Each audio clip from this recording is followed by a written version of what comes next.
pembelajaran kita bermanfaat dan lancar. Sebelum kita memulai pembelajaran, marilah kita berdoa menurut agama dan kepercayaannya masing-masing. Berdoa mulai.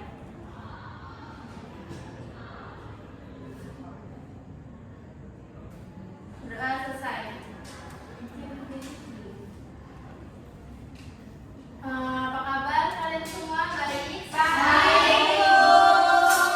Gimana tadi itu perjalanan ke arah sekolah? Aduh, Bu. Ya, makanya mantul biar nggak basah ya. Iya, Bu. Oh, dia terbapak. Iya.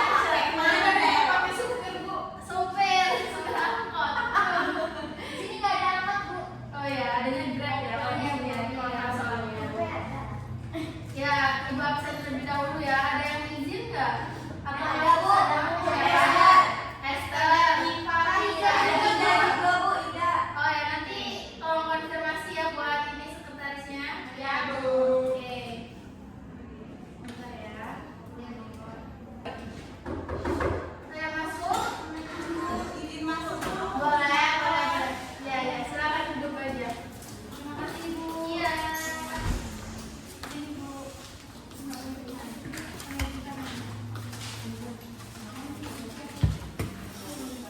Sebelum kita masuk ke materi, kalian masih ingat nggak kalau peristiwa yang pernah kalian alami?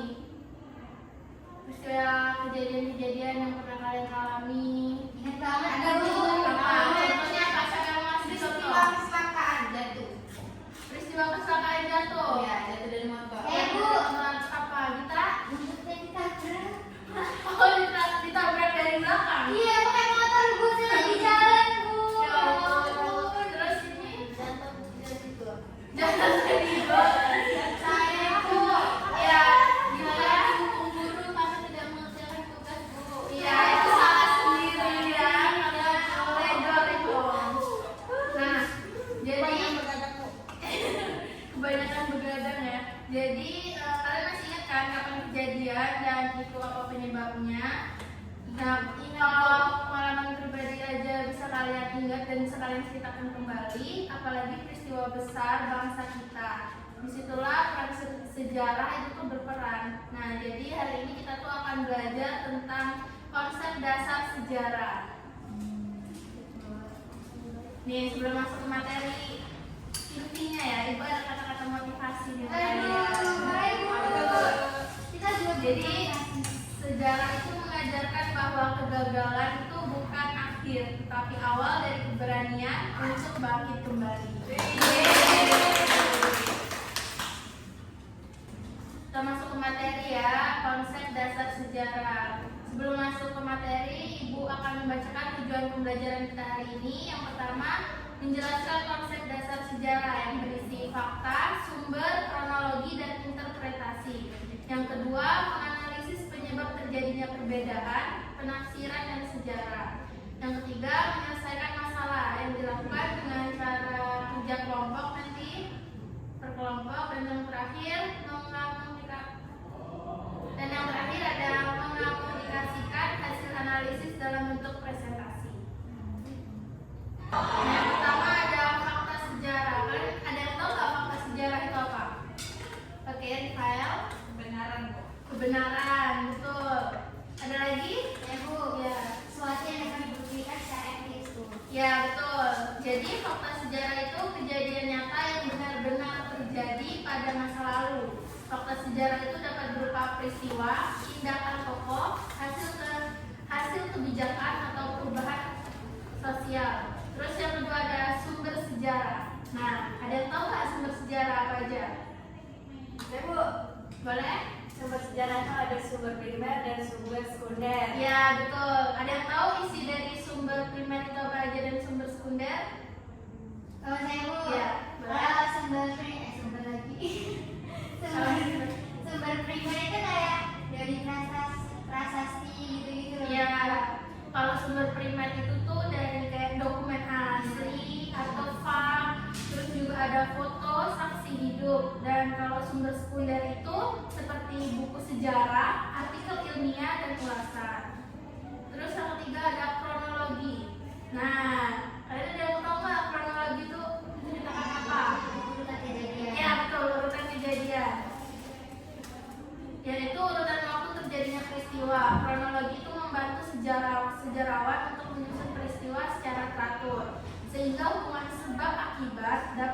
dipahami dengan jelas. Yang terakhir ada interpretasi, yaitu penafsiran sejarah terhadap fakta dan sumber sejarah. Interpretasi dipengaruhi oleh metode penelitian, sudut pandang sejarawan, serta konteks sosial dan intelektual. Nah, jadi baik anak-anak, sekarang setelah kalian memahami yang telah Ibu jelaskan tadi, kita akan lanjut ke kegiatan kelompok. Ibu mau kalian berdiskusi dan menganalisis materi ini lebih dalam bersama teman-teman. Jadi Ibu akan bagi menjadi 4 kelompok. Ya. Sekarang ada siapa yang mau Ibu yang bagi atau kalian sendiri nih? Ibu. Oke. Dan cara berhitung ya. Dari saudari Diva. 1, 2, 3, 4.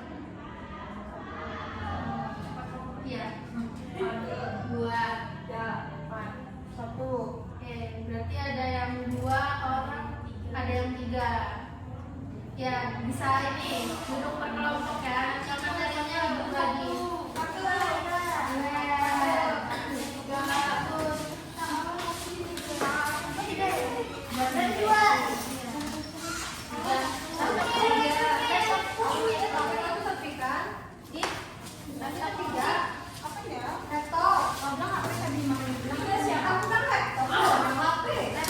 Udah duduk per kelompok. Nah, materinya Ibu bagi ya. Kelompok 1 mana? Dicatat ya materinya. Kelompok 1 menganalisis apa itu fakta sejarah dan bagaimana fakta bisa berbeda dari sumber. Sudah? Bu. Ini sekarang kelompok 2. Kelompok 2?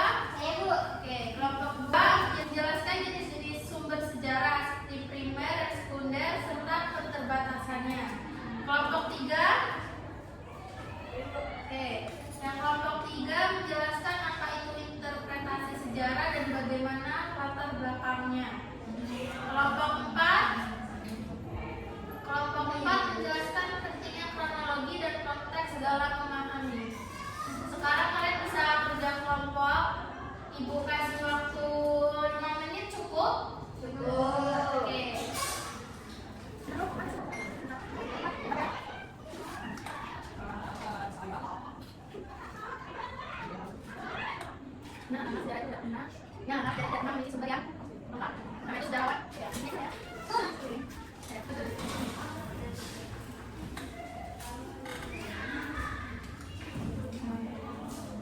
Ingat ya anak-anak, sejarah itu tidak memiliki sumber yang lengkap.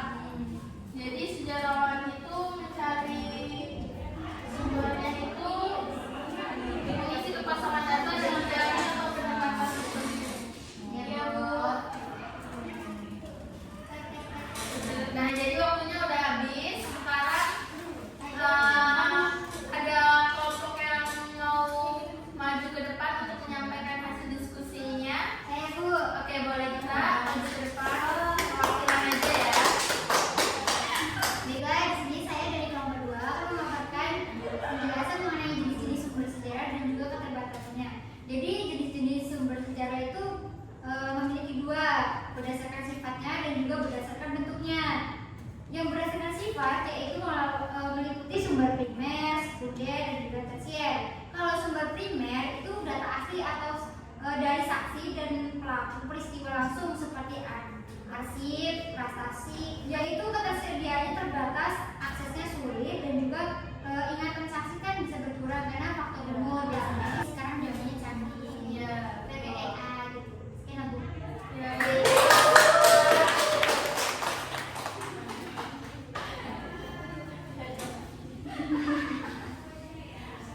Nah, jadi penjelasan dari Gita itu tuh menyampaikan bahwa intinya tuh sumber sejarah itu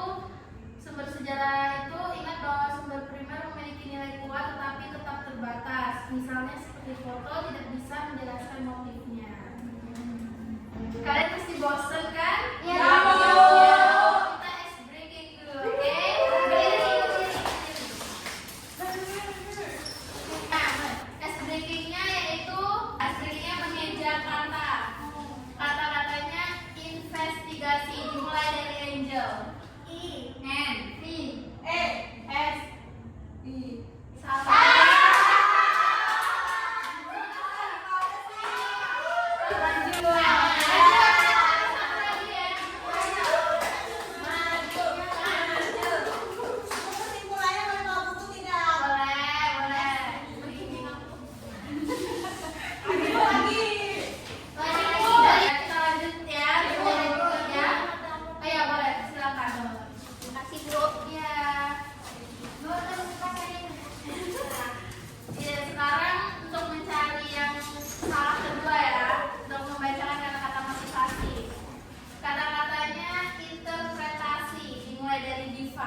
Oke, Bu. I, F, T, E, R, P, S.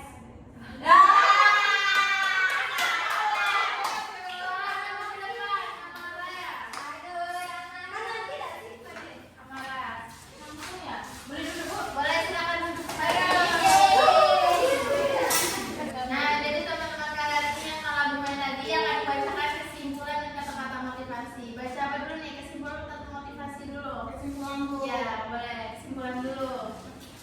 Baik, kesimpulan kita pada pembelajaran hari ini yaitu Oke, silakan baca kesimpulan.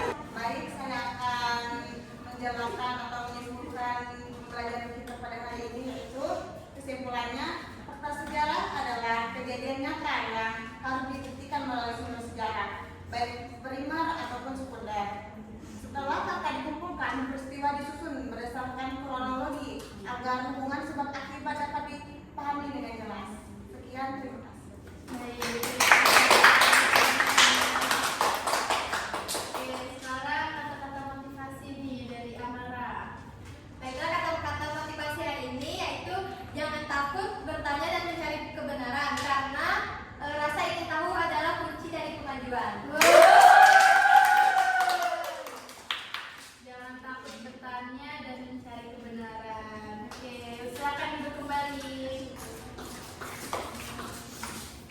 Nah, materi kita hari ini sekian. Jadi untuk materi minggu depan kita akan masuk ke materi baru yang tidak kalah menarik nih. Kita akan belajar tentang cara sejarawan merekonstruksi peristiwa sejarah dan bagaimana bukti-bukti itu digabungkan dengan membuat cerita sejarah yang lengkap. Oke, sekian pembelajaran dari Ibu. Tadi kita mulai dengan baca doa, kita akan akhiri dengan baca doa lagi ya. Ada yang mau memimpin doa? Rafael, Bu. Iya.